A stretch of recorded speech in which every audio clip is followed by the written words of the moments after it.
Sale happening now. Also ask them how you can snag a pair of Icon Pass 2-day sessions. Stop letting your windows drain your comfort and your wallet. Schedule your quote today at windownation.com. Free barbecue. Yep, absolutely free barbecue.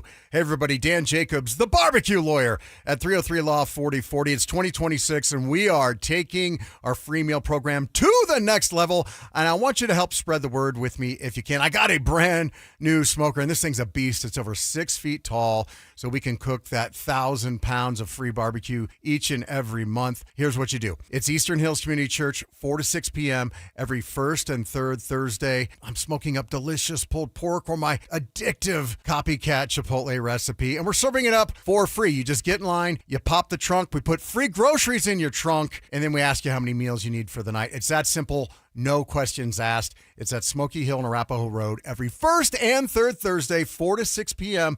Help us spread the word, and if you have any questions, you can always call me. The barbecue lawyer's number is 303-LAW-4040. Are you worrying about those upcoming credit card bills after the holidays? If you're a homeowner, there's no better time than now to call American Financing and wipe out that debt, eliminate the stress, and set yourself up for a strong 2026. The Fed dropped rates for the 4th time in December. American Financing can help you access that equity in your home at an interest rate in the low 5s. You heard that right, in the low 5s. That is a much lower rate than the average 20% or more credit card rate. American Financing is saving their customers an average of $800 a month. That's like a $10,000 raise to start the new year. There are no upfront fees and no obligation to see how much you can save. And they are closing some in as fast as 10 days and even delaying 2 mortgage payments. American Financing, Colorado's home for home loans. Call them today at 303-695-7000. That's 303-695-7000 or online at americanfinancing.net. NMLS 182334, NMLSconsumeraccess.org. APR for rates in the 5 start at 6.196% for well-qualified buyers. Call 303-695-7000 for details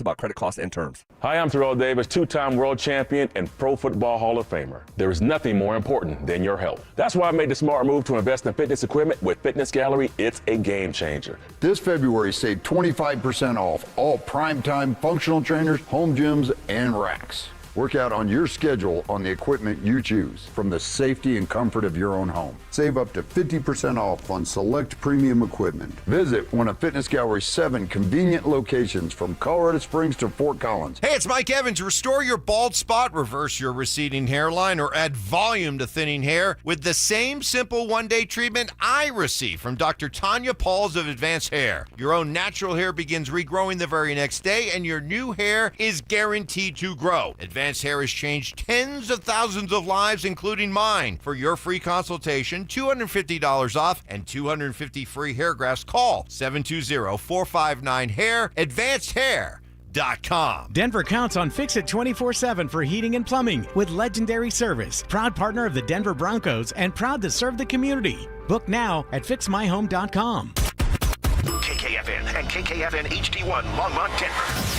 You're listening to Denver Sports 104.3 The Fan. Welcome to Denver Sports Tonight, taking a look at the biggest stories in Denver sports. From your online home for the best opinions and information on the Broncos, Nuggets, Avalanche, Rockies, and more. DenverSports.com.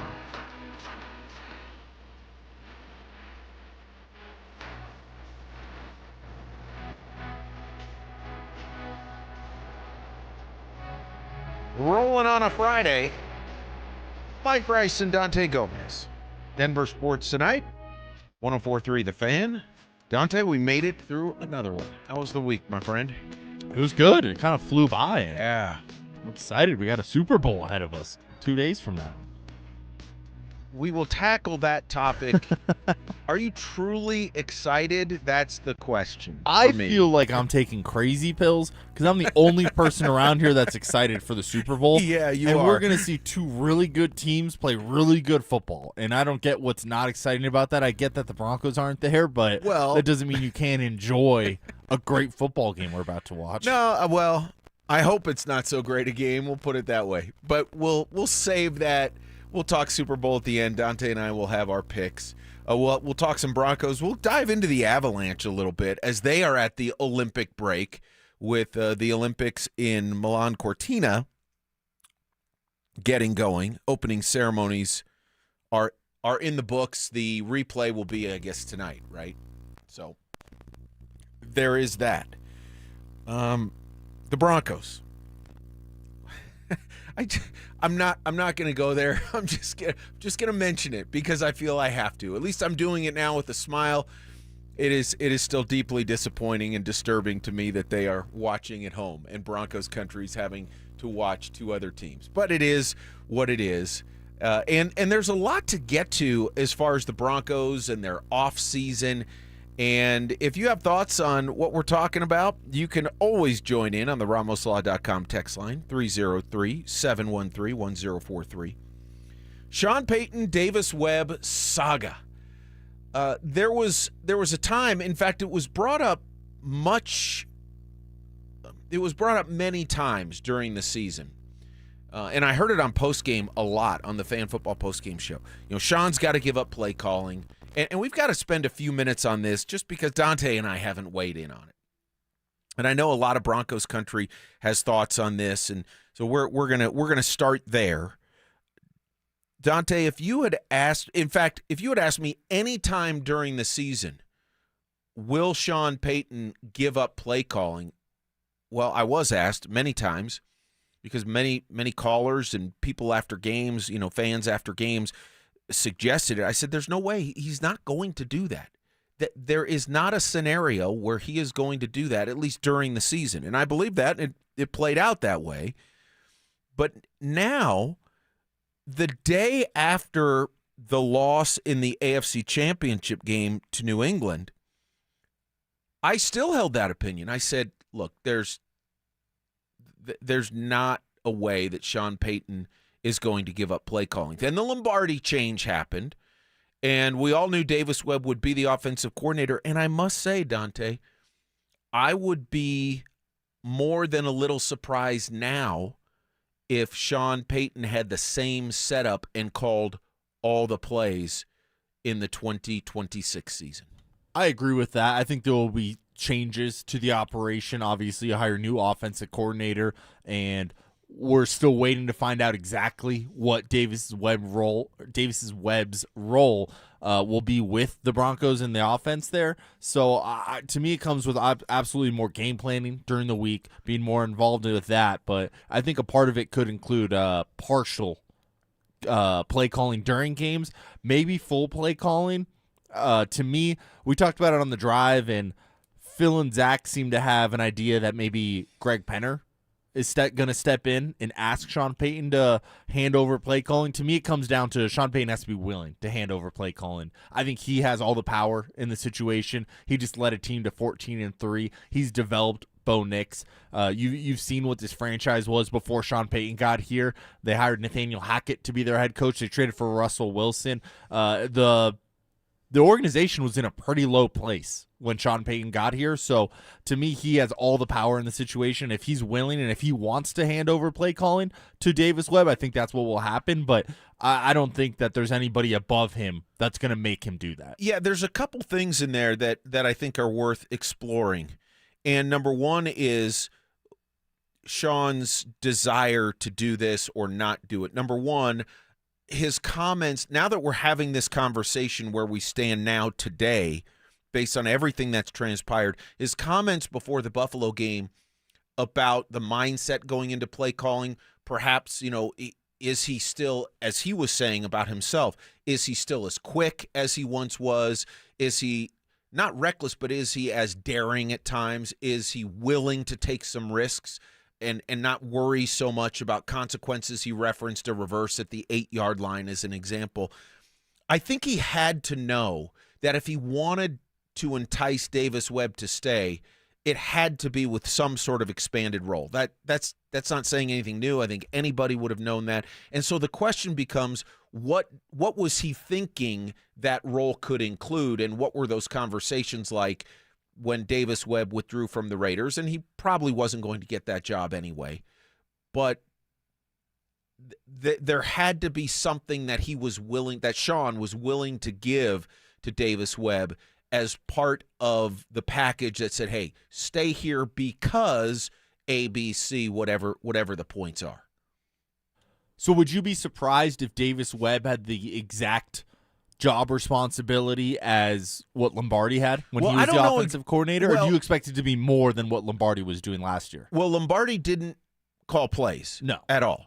So I would expect there would be some sort of play calling responsibility. Maybe it's certain situations, maybe it's packages. I don't know. Certainly there has to be some sort of significant involvement in the game planning, in putting together what the Broncos want to do each and every week. There would have to be that. Yeah. But I don't know that anybody outside the building really knows exactly what Joe Lombardi's role was.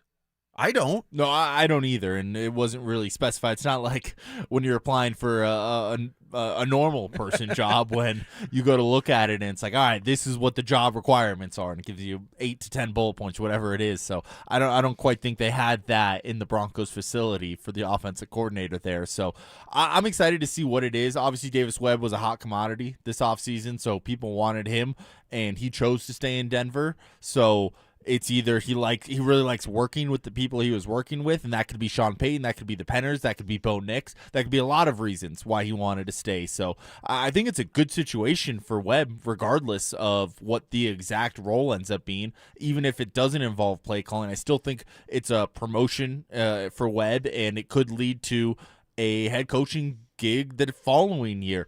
There was a pretty good question on the text line here too, from the 4859.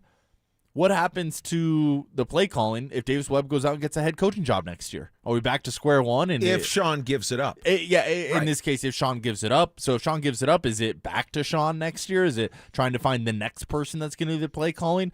I think that has a lot of questions that follow in terms of if Sean Payton is not the play caller in 2026. I'm ready to go this far. I'm ready to say I think there will be changes. I am not going to go as far as Phil did. And if you missed it on the drive when Zach and Phil were talking about this, Phil was like, Davis Webb is going to have 100% play calling duties. I'm not there yet. I can't get to that place because of the question that you and the texter just asked, because I don't know that Sean's ready for that. And here's where it gets really fascinating to me. And you brought up Mr. Penner. Is how did we get to this point? How did Sean get to this point? Was he coming to this point on his own already at the end of the season, as his comments before the Buffalo game at least could lend some credibility to that thought? Or was it, and I don't know Mr. Penner's personality. I don't know the kind of owner and leader and CEO that he is, or his personality well enough. I just don't. I mean, as upset as he appeared in the press conference and as almost stoic or stern as he appeared, was it because that it was an opportunity missed? Were there specific items that he was upset at Sean about?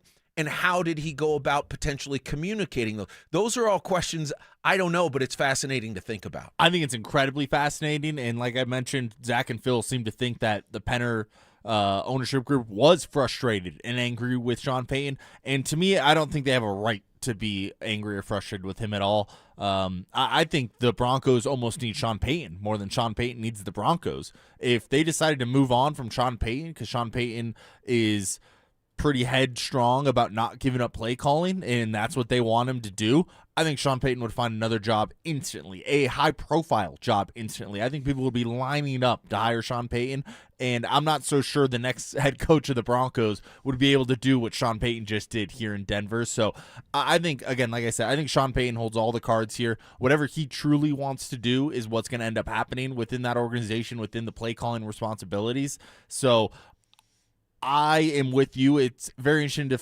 see if he himself is willing to give it up and wants to give it up. And maybe he thinks that's for the better of the team. Maybe Greg Penner thinks that's for the better of the team. Maybe Bo Nix thinks that's for the better of the team. So I'm interested to see if that is the case. If Davis Webb is the play caller in 2026, how did it get to that point? Exactly. And I don't know Mr. Penner's personality and how he would handle these situations. Go ahead. Just on top of the Greg Penner thing too, I don't like if he's the one that's initiating the play calling thing. I just want to put that out there. Everyone always complains about the worst owners in sports are too involved in the actual sports element, the football element of it, and they always say, hey, hire football people to do football things.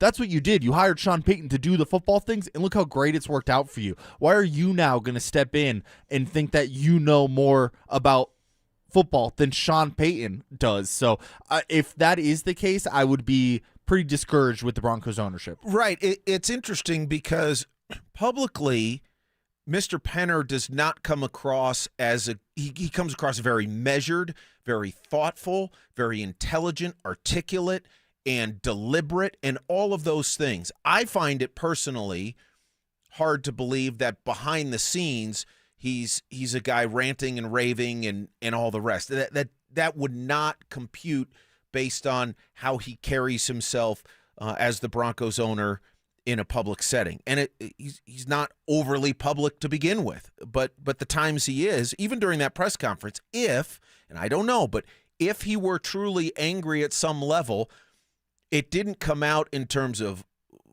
tone of voice.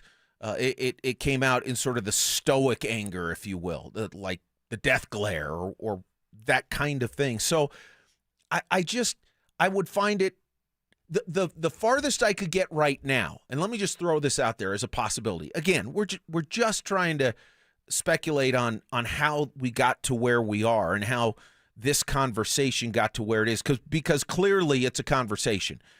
And it's something that Sean had to know if he's going to keep Davis Webb here, because Davis Webb was probably going to have the opportunity to call plays or do something along the lines of an expanded role somewhere else.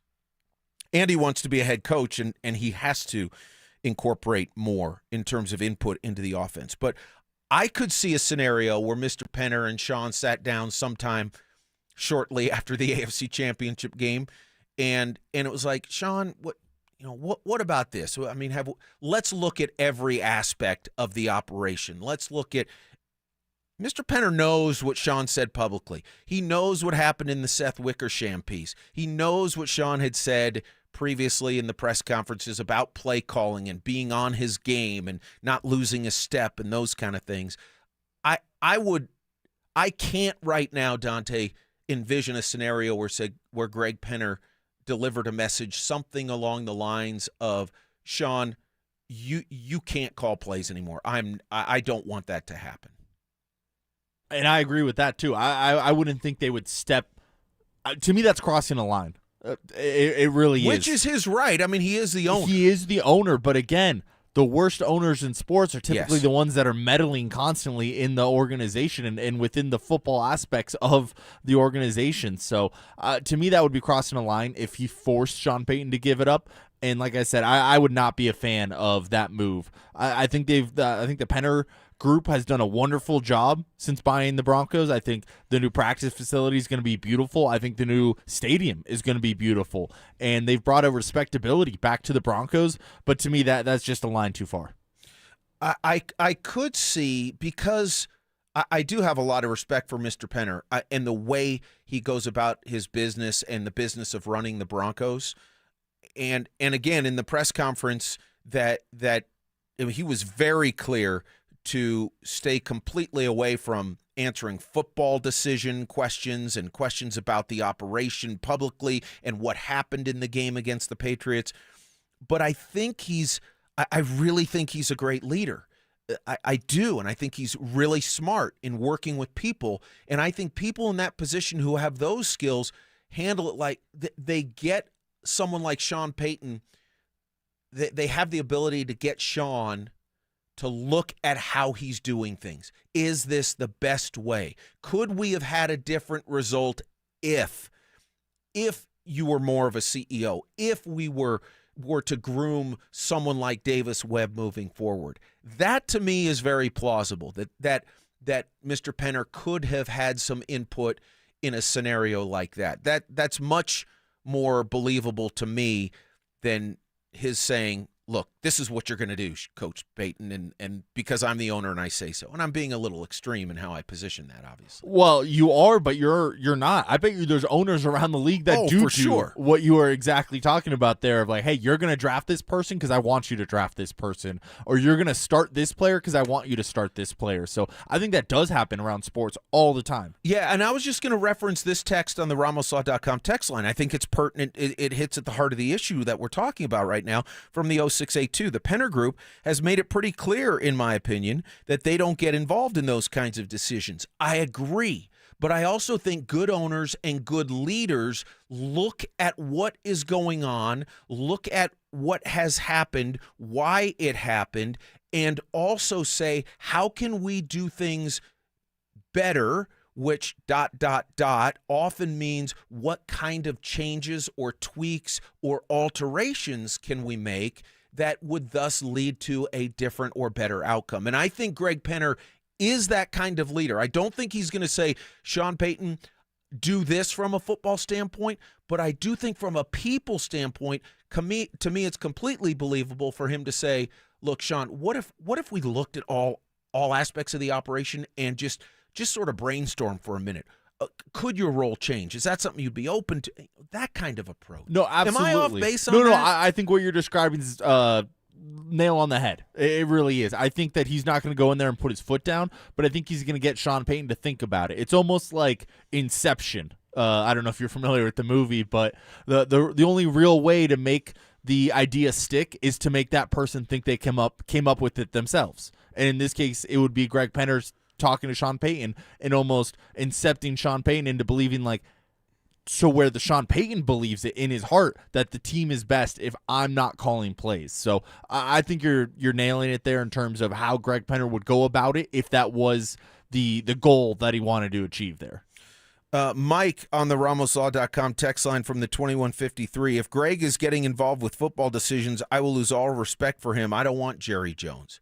I don't think so. I don't think that's the point I'm making. The point I'm making is when you're trying to better your operations of results of your football team, inevitably, behind closed doors, it comes down to discussions of the operation. Who is doing what, and can alterations be made? The question is, I think, to Mike's text is, how is that delivered? I don't think Greg Penner is going to make that decision, but for him not to bring up the question of how can we be better, and again, I'm assuming that this may have happened, I think would be remiss. I absolutely do. No, I do too. I think there's definitely a scenario where Greg Penner sat Sean Payton down, and there's a text here, too long to read the whole thing, but from the 1931 about how Greg Penner probably sat him down and asked about specific instances and what went wrong in those instances where Sean Payton has to reflect on what he did wrong in those specific spots too. So I think that's probably the way he went about it, and he more pointed out the issues, and Sean Payton is the one at that point that has to come to the solution, and maybe that solution is handing over play calling to a guy like Davis Webb. Yeah, I think there's going to be changes though, and I don't think that's saying a lot now given how things have unfolded and transpired. I mean, once Joe Lombardi was let go, it was sort of the worst kept secret that likely what was going to happen is Davis Webb was going to be the offensive coordinator, and he's not going to take that position just to fill a seat and just to get a promotion, because he's smart enough to know that if he wants to be a head coach, then that's exactly what he has to do. He wants to expand his role. And the question is, what kind of role will that be? What is Sean Payton willing to give up? What's the order of operations going to look like? And again, I know a lot of people have referenced the Chiefs setup, especially when Eric Bieniemy, in his first stint with Kansas City, he'll have another stint now that he's back, was working with Andy Reid in specific sort of situational play calling, situational type of roles and duties that Eric Bieniemy had. It could be something like that Sean Payton and Davis Webb work out. I would almost expect it to be something like that, some sort of hybrid role where Davis Webb's maybe calling a majority of the play calling, and then Sean Payton steps in at specific moments and takes over. Or when the team is on defense, Sean Payton and Davis Webb are discussing through their headsets of, hey, on this drive. Let's try to incorporate this, and that. And Davis Webb is the one actually executing the play calling and the one talking to Bo Nix through the helmet. Yeah, I mean, I don't know that I would not have expected to be at this point. I really wouldn't have. I did not see Sean Payton being willing, but all signs are pointing to something. I mean, where a lot of times, not all the time, but a lot of times where there's smoke, there's fire, that old thing, and there's more conversation, there's more back and forth, and I think we're going to see that. I'm just fascinated to see how it plays out. And then and this is why you go back to Sean Payton's comment about a new season and how he referenced you don't start from where you left off. It's because of things like this. Obviously, it's the roster and it's guys' development and the personnel you have, but it's also because of these types of changes to try and make yourself and your operation and your team better by how you do things to then hopefully affect better results. I don't know. I'm interested to see it. I'm interested to see it. Overall, though, Dante, I will say, I will not be. Who would you prefer to be calling plays in 2026? Yeah, I would. I want Davis Webb to get. I don't know what this means. I haven't fleshed this out yet. I would like to see Davis Webb involved. I'm not sure to start the season. I'm quite at the place where I want him to be calling the plays 100% of the time.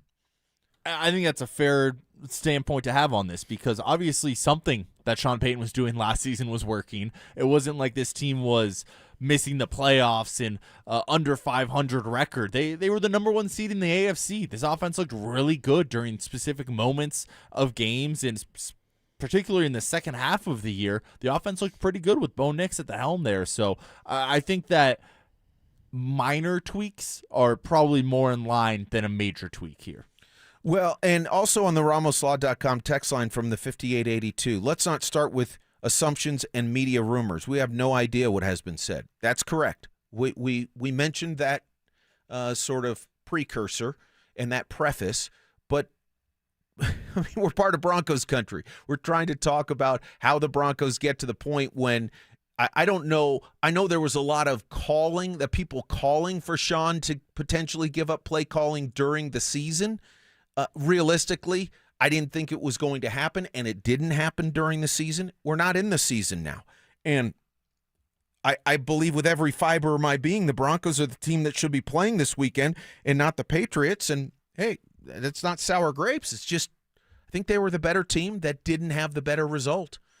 And when that happens, you start to look at changes. I thought it was incredibly revealing, though, when Sean was talking about the mindset and the sharpness you have to have as an NFL play caller before that Buffalo game. I don't think it was by mistake. And remember what you and I have always talked about with Sean Payton. So much of the time when you listen to Sean, he is believable. Listen to what he says, and so many times he says exactly what he's thinking. He's not always blowing smoke or just coach speak. Now, he does some of that, clearly. But we've given example after example after example of things he has said that he's been absolutely right on. Not always delivered the right way, not always the bedside manner that some people like, including me. But it's the substance of it. He often tells you exactly what his cards are. I got pocket aces right here, where I think, that kind of thing. Interesting stuff. We're going to shift gears. The Avalanche are on their winter break. I think there are a couple of concerning signs. How do you see the Avs after their hot start? We'll dive into that next on Denver Sports Tonight. Do the Broncos need to double down on the tight end position again this offseason? I'm not interested in garage projects. I'm not interested in blocking tight ends. This team needs playmakers. This team needs weapons. And because of that, you're going to need to get 2. You're going to need to get a free agent, and you're going to need to have a rookie. Denver Sports 104.3. The Fan. Men, the new year is here, and if you're like many of us, you're ready to improve your health. But if you're feeling low energy, not sleeping well, or not seeing results in the gym, keeping that resolution can be tough. This is Jeff for the Rocky Mountain Men's Clinic, and if those symptoms sound familiar, we can likely help. They often point to low testosterone, and treating low T is what we do. But this year, we're also helping men go further with 4 targeted body composition plans featuring growth hormone peptides, NAD+, GLP-1s, PDA, and more, designed to boost energy, support metabolism, enhance recovery, and accelerate fat loss. With our low T treatments combined with our body composition programs, most men notice real improvements. More energy, better focus, improved sleep, stronger workouts, and often a renewed sex drive as well. So call us. Your initial visit is just $99 and includes blood work and a medical consult. And if you start on treatment the same day, your visit is free. Call 720-440-7900 or visit RockyMountainMen'sClinic.com. Featured therapies are compounded and have not been evaluated nor approved by the FDA. Provider prescription required. See website for details. Hey, the cold weather is here. Stoke here from my friends at ROX Rocks Heating and Air. Has another company told you that you need a new furnace? Time to throw in the challenge flag. Rocks Heating and Air offers no obligation, free second opinions. And don't forget about heat pump rebates. They've never been better. Up to $13,500 only at ROX Rocks Heating and Air. Now play that G. HVAC service, installation, repair. ROX Rocks Heating and Air. Hey, Mom. It's me. Oh my gosh, you'll never believe what I just opened for Valentine's Day. A sapphire ring from Hellsberg. Just like the one I lost years ago. Remember how excited I was when you gave it to me? I cannot believe you remembered that story. I guess you were right. I really found the one. This Valentine's Day, create a moment that means something with up to 40% off gifts at Hellsberg. Shop in store or at Hellsberg.com. Hi, I'm Terrell Davis, 2-time world champion and Pro Football Hall of Famer. There is nothing more important than your health. That's why I made the smart move to invest in fitness equipment with Fitness Gallery. It's a game changer. This February, save 25% off all primetime functional trainers, home gyms, and racks. Work out on your schedule on the equipment you choose from the safety and comfort of your own home. Save up to 50% off on select premium equipment. Visit one of Fitness Gallery's 7 convenient locations from Colorado Springs to Fort Collins. Hey guys, boy Steve here today about my long-term buddy Troy Hansford. And if you're thinking about selling your house for any reason, now might be the time to sell, still get top dollar. Believe it or not, my guy Troy is still offering his $5,000 guarantee. What is it, you ask? Well, if you can't sell your house at your price on your timeline that you agree upon beforehand, bam, going to cut you a check for $5,000. Who else makes the offer? Nobody I've ever heard of. And he makes that offer because he continues to spend a ton of money marketing his listings, has about 100 families approved and ready to buy right now. And if for any reason you need to sell right away, Troy can buy your house,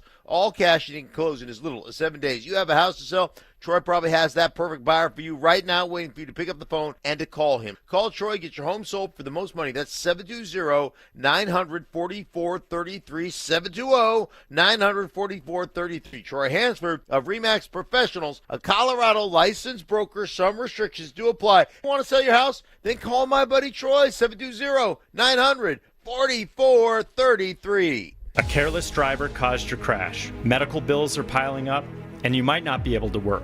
Life just got a lot more expensive, and you don't know what to do. At Berg Simpson, your consultation is absolutely free. We'll explain your legal options at no cost to you. Help starts with a phone call to us. If you've been injured, call Berg Simpson for free now at 303-790-2525. 303-790-2525. BergSimpson.com. Good lawyers changing lives. It's not just a slogan, it's who we are. Still haven't filed your taxes? You're not alone, but the longer you wait, the harder the IRS can hit back. Penalties, interest, letters, none of it goes away on its own. At Advanced Tax Solutions, resolving IRS problems is all they do. Whether you're a year behind or 10, their licensed tax professionals can step in fast, stop the stress, and help you get back on track. Don't let another day slip by. A quick call could mean a quick resolution. Contact my friends at Advanced Tax Solutions today and take control of your tax situation before the IRS does. The Rise of Rock World Tour 2026. Godsmack. Stone Temple Pilots. Bringing the party to Junkyard September 9th. With special guest, Dorothy. An explosive night of rock with Godsmack and Stone Temple Pilots. Tickets on sale now at Ticketmaster. Produced by Live Nation, Godsmack, and Stone Temple Pilots. Live. It's Denver Sports Tonight on Denver Sports Station 104.3 The Fan.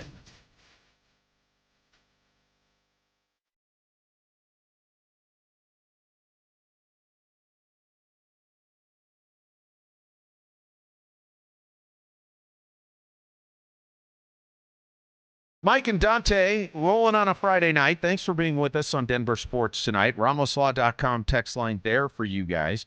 303-713-1043. Good discussion about the Broncos. We turn our attention to the Colorado Avalanche. Now, we know the Avs had the blistering start, which still has them leading the Western Conference, but not by as big a margin as it used to be. A 5-point lead over Minnesota. Avs have 83 points, Minnesota 78, Dallas 77.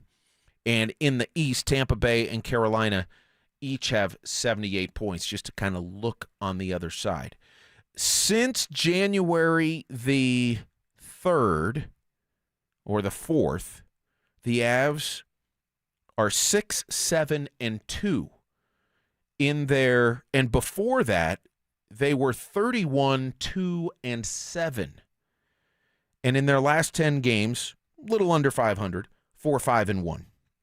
The question is, Dante, where do the Avs stand now that they will have, along with the rest of the NHL, the Olympic break of about 3 weeks? What's your level of concern?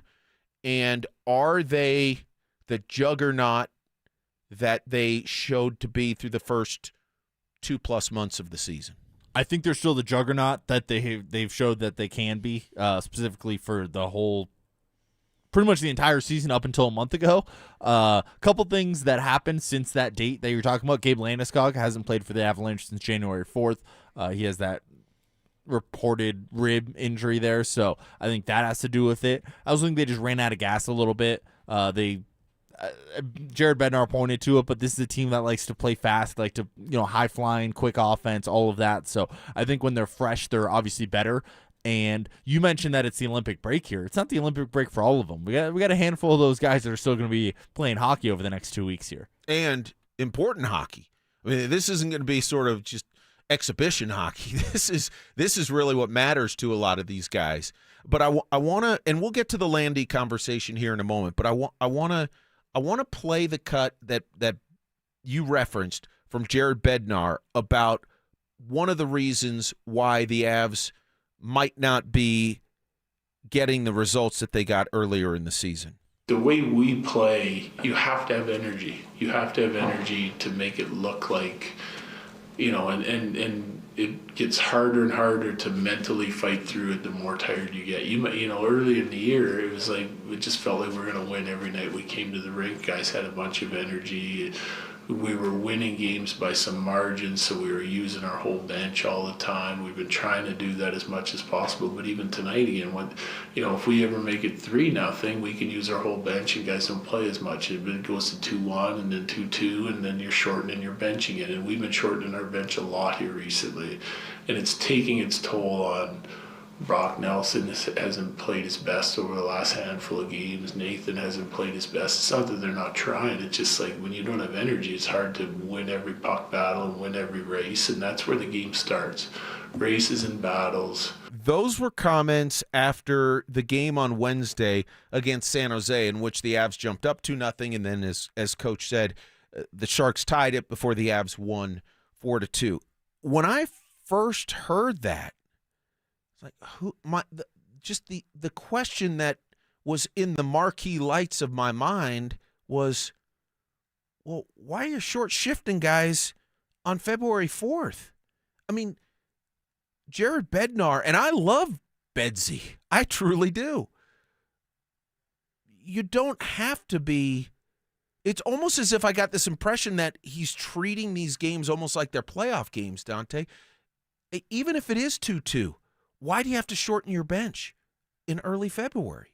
Those are decisions in the control of the head coach. No, that's a really good point that I hadn't really thought of based on the quote he said there. And it's a great point. It's you have a massive lead in the West, at least you have for the most part of the season, and you have supposedly the deepest team the Avalanche have had since they won the Cup in 22. So I think there's multiple reasons why you don't necessarily have to shortchange these guys, and you can play deep into the bench, and you don't have to wear out Nathan McKinnon. You don't have to wear out Brock Nelson like he mentioned in the quote. So I'm with you on that. I think that he should rely a little bit more on some of the deeper aspects of the team and the bench. Yeah, it really mystified me, because then I thought you made an excellent point when you think about the Avs players and really all the NHL players, and there's a lot of them clearly who will be playing for their countries in the Olympics, many of them for Team Canada, United States, obviously a lot of the teams or countries in Europe, we know. And yet that's not going to be a 3-week break for these guys, especially the teams in the medal round. That is intense hockey. That is high-level hockey. We saw it in the Four Nations face-off, how high level it was and how much pride these guys took, especially when it came down to the Team USA, Team Canada battles, both in the preliminaries and then in the medal round of that tournament. It's magnified even more in the Olympics. I didn't get it, honestly, and it was discouraging in some levels. It's like, Coach Bednar's been around. I didn't understand that, and quite honestly, it just made me think, like, where's the management of the ice time for some of these guys? We're not in the stretch drive to the playoffs wanting to sharpen your game. We're in early February, mid-January, and now the point differential is very manageable for Minnesota and Dallas. I mean, it was double digits. It was up, 11, 12, 13 points at one juncture. I think it's concerning. No, it is, and you're dropping games, playing these guys heavy minutes. If you're going to drop games, at least play some of the other guys while you're out there. And obviously that's not what you don't want to lose games, but it doesn't seem to be working the way that they've been doing it. So I'm with you. Go a little deeper into the bench, and we were talking about the Olympic break here, obviously. Gabe Landeskog hasn't played in a month. Do you have any problem with him playing in the Olympics after he hasn't suited up for the Avs since January 4th? Yeah, I mean, it's an interesting question. There's a part of me that says, of course I do. And then there's a part of me that for all of these guys, whether it's Landy or any other Olympian, do you take that away from a guy? Honestly, Dante, and I know I should come down on one side of the fence or the other, but I straddle the fence. I go back and forth on this. I truly do. If I'm the Avalanche, so I'm going, wait a minute, time out. What are we doing here? What's going on truly? Yeah, and if he was fully healthy, I think it's a different question. I have no problem with Nathan McKinnon participating. He's played he's played incredibly hard for the Avalanche all season. He wants to go and do this. Absolutely, you have to let him. And I think I end up on the same side for Gabe Landeskog as well. Of I get it. We're the ones, we being the Avalanche, let's call it. We're the ones that stuck by your side while you battled back through a very, very long injury that many people didn't think you were going to come back from. We're the ones that pay your paychecks, and you should have ultimate loyalty to us. But to me, I think it's too hard to not ask a guy to play for his country and represent his country in the Olympics. So I would feel uncomfortable about it, but I could never ask him not to participate. I think that's a fair way to put it. I think it's sort of like you grit your teeth and cross your fingers and everything else and go, man, I hope he doesn't get any worse because he's playing in the Olympics. And again, whether it's Landy or any other guy who's playing professionally for an NHL team and is trying to contribute to his country. Can you imagine being an Olympian? I remember watching the Olympics when I was younger, thinking, man, that must be amazing. Truly, that's Team USA have any kind of shot here in the hockey? Yeah, I think so. They played and I say that because really it's tough. Oh, I know they did in the Four Nations. But I'm always kind of scared. And I don't give anything to Team Canada, and I'm not a fan of their national hockey team. But they're pretty good. Oh, they're incredible, obviously. But I think Team USA's got a chance. if you made me pick and I had to put money on it, I probably would take Team Canada, but I think Team USA, I think that'll be the gold medal match. And it's a shame that Russia isn't able to participate because they would have a heck of a squad as well. Yeah, no question. All right, there's a football game coming up on Sunday, Seahawks and Pats. We'll talk about that, pick the game next on Denver Sports Tonight. Follow us on YouTube, Instagram, and TikTok at Denver Sports 1043 to stay up to date on all your local teams. Denver Sports 1043. The Fan. If you owe back taxes, listen carefully to rule number 1. Never go up against the IRS alone. They're cracking down, freezing bank accounts, garnishing paychecks, canceling passports. Even your home or business could be at risk. But here's what they don't tell you. The IRS has powerful tax relief programs that could save you thousands if you qualify. That's why smart people call Optima Tax Relief, America's #1 tax resolution firm. Nobody knows these programs like the experts at Optima. Their team of tax attorneys and licensed professionals have resolved over $2 billion in tax debt for people just like you. The IRS is not stopping, so don't wait. And don't take them on alone. For tax help you need, for tax help you can trust, call Optima today for a free consultation. Call 800-343-6460. 800-343-6460. 800-343-6460. Optima Tax Relief. Some restrictions apply. For complete details, please visit OptimaTaxRelief.com. I know that hiring can be challenging. You need someone to match your role perfectly. Well, now you can meet them fast on ZipRecruiter. Build your team, build it sooner. Meet your match on ZipRecruiter. Just head to ZipRecruiter.com/free right now to try it for free. That's ZipRecruiter.com/free. Meet your match on ZipRecruiter. Try it free. I'm Ed Evans, CEO of Consumer Cellular. You know, the big wireless companies say they have discounts for people over 55, but unless you're willing to sit on hold and ask, you're probably paying more than you should. At Consumer Cellular, there's nothing to hunt down. We're built for people 50 plus with plans starting at just $20. And our 100% US-based customer service actually answers the phone. Call 1-888-FREEDOM or visit consumercellular.com today and get your second month free for a limited time. Taxes, fees, and other third-party charges will apply. See website for additional details. Never have I ever called my sister from the finish line of my first marathon. Hello? You won't believe where I am. Are you running? Mile 26. I'm gonna make it. Switch to T-Mobile's 55 Plus plan and get iPhone 16e with its advanced camera system on us. Plus, 2 lines for just $30 a line. Guys, I can't believe it. I knew you could do it, babe. That was amazing. Mom, how do you feel? I feel great. I can't feel my feet. Let's take a picture, and then you may carry me to the car. Share every stride, every mile, every memory on America's best network. Switch to T-Mobile's 55 Plus plan and get iPhone 16e on us and 2 lines for just $30 a line.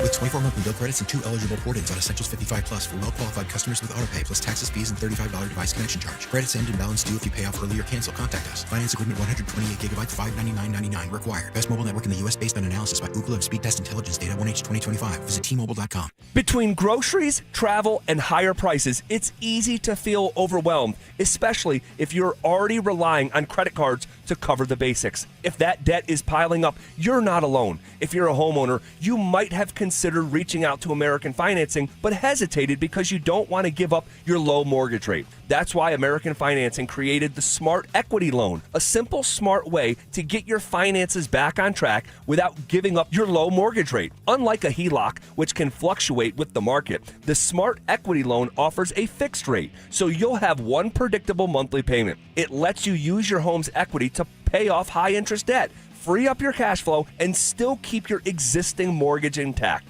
There are no upfront fees to find out how much you can save. Call 303-695-7000. That's 303-695-7000, or visit them online at AmericanFinancing.net. NMLS 182334, NMLSConsumerAccess.org. Men, it's the new year, and for many of us, it's a time of deciding to make positive changes in our lives. This is Jeff for the Rocky Mountain Men's Clinic, and if you're suffering with erectile dysfunction and are tired of the frustration and embarrassment ED causes, you should call the Rocky Mountain Men's Clinic today. because there probably isn't a better resolution you can make than to be done with ED. You see, ED doesn't just affect you, it can also affect your partner, even if they don't talk about it. But here's some great news. If you're like most guys, the treatments at the Rocky Mountain Men's Clinic will give you back your sex life, because our protocols have success rates that work in well over 90% of cases. Seriously, you might even find you're performing like you haven't in years. So, make an appointment and get ED out of your life. Your initial visit is only $99 and includes blood work, a medical consult, and if medically advised, a test dose. And if that test dose doesn't work in the office, your visit is free. Call 720-440-7900 or go to RockyMountainMen'sClinic.com. That's RockyMountainMen'sClinic.com. We have 5 offices across the Front Range to serve you. This segment on 104.3 The Fan is brought to you by ROX, Rocks Heating and Air.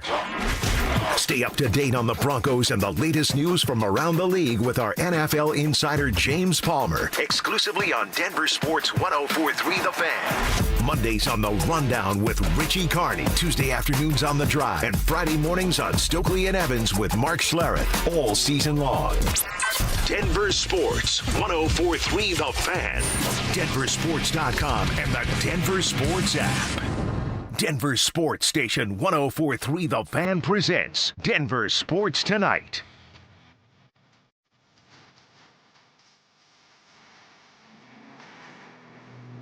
Mike and Dante on Denver Sports Tonight, the Friday night edition. That feels good. That sounds good. Hope you have great weekend plans, which, of course, for many, if not most of Broncos country, will likely include the Super Bowl. I think that's fair to say, right? It's not the Broncos in there, but still, it's a pretty popular game. There's a news flash right there.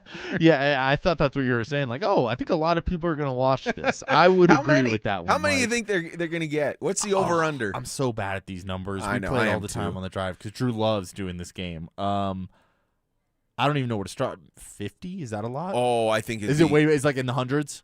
I would think so. Okay. Yeah, I would think. Are you up around 200 million? I mean, we're talking worldwide. Okay. Right. Yeah, I don't even know where to start with that kind of number. I'm better at doing maybe a weekly Saturday college football game because I know that's going to be anywhere from probably like 5 to 25. 25. That's right. Well, there's a reason that 30-second spots or whatever they are now, $89 million to buy a 30-second spot or whatever it is. What's your general thought? Forget the Broncos and what happened there, but the game itself, the matchup itself. What's your general thought about these two teams playing each other? I'm really excited for the game, and I'm almost not disappointed in Broncos country, but I don't know what word I'm looking for here, but I almost feel bad for them that they're not going to be able to enjoy the game because I think we're going to have a really good game on our hands. I think it's two really good teams, two of the top 3 teams in terms of point differential this year. The number 1 seed on one side, the number 2 seed on the other side. 14-3 with the Patriots. A young quarterback with Drake May that finished runner-up and MVP. A reclamation project in Sam Darnold. Just 2 really good storylines here, and it's kind of a shame that Broncos country maybe won't be able to enjoy it as much as the rest of the country will. So chiding Broncos country just a little bit. It's a little. I'm gonna base it more based on the people I've talked to around here at the station. Sure. Because everyone around the station is talking about how they're not looking forward to it and how it's like, oh yeah, I guess that's something I'll do that day. And in my head, it's football's incredible, and I get that it's not gonna be your team out there, but it's still gonna be a really good game, and I think you can still enjoy that. Must-see TV for you. I think so. I think it'll be a 3-4 point game at the end of the day, and I think we've had such a good playoffs in general. I mean, you go back to the Rams and the Bears, you go back to the Bills and the Broncos game, Jaguars, Bills. There's been so many good games in this playoffs that I think we're in for one more. I am really interested to see how Drake May matches up against this Seattle defense. I'm interested from the standpoint of what the Patriots' offensive game plan might be. I'm interested to see if Drake May can handle various looks.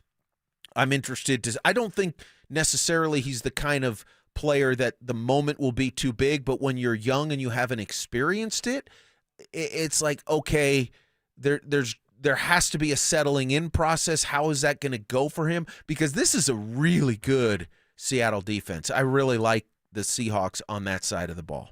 No, and I agree with that, and I wish I took a picture of the stats and the graphic I saw the other day, but it was about young quarterbacks. I think it was quarterbacks under the age of 25 facing Mike McDonald's defense for the first time and just how badly they struggle. Yeah. And obviously that's the case in this game. Drake May under 25 facing Mike McDonald's defense for the first time. So I think if you go based on that, Drake May might struggle, but Drake May also has struggled for a majority of the postseason here, so maybe he's due for a good one. And then on the flip side, I think a lot of Seattle fans are sort of crossing their fingers and toes thinking, okay, Sam Darnold, just don't have one of those kind of games, which he has had before in big moments, even not so big moments.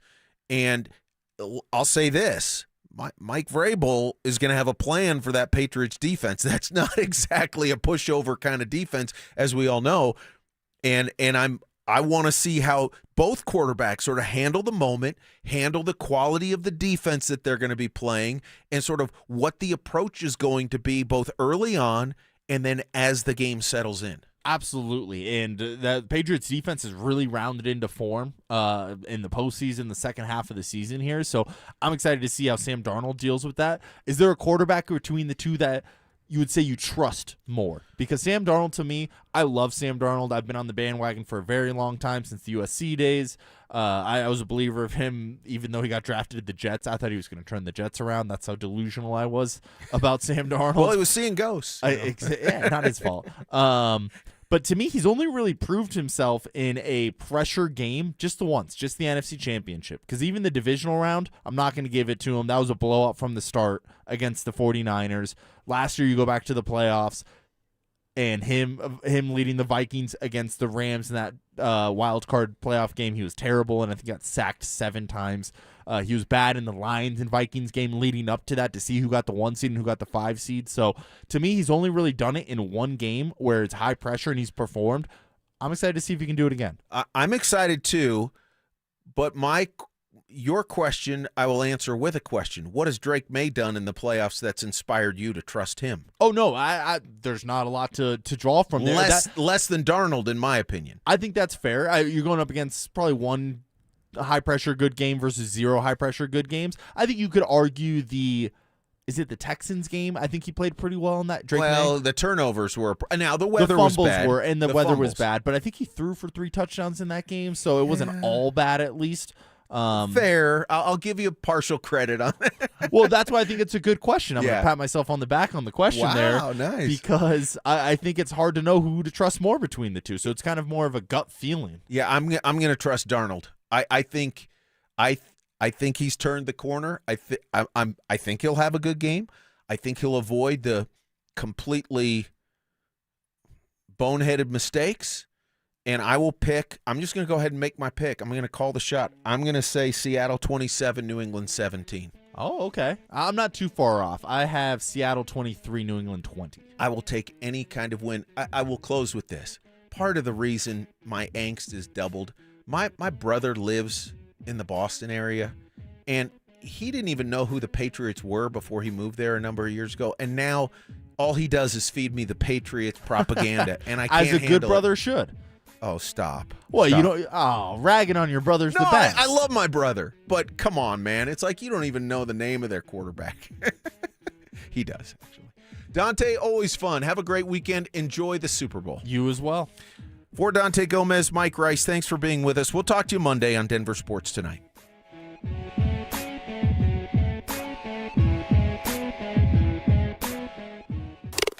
Tune into The Rundown with Richie Carney every weekday at noon on YouTube, Facebook, or X. Presented in part by the Birdie Bar, Louisville's premier indoor golf bar experience. Check out this week's live music trivia and other fantastic events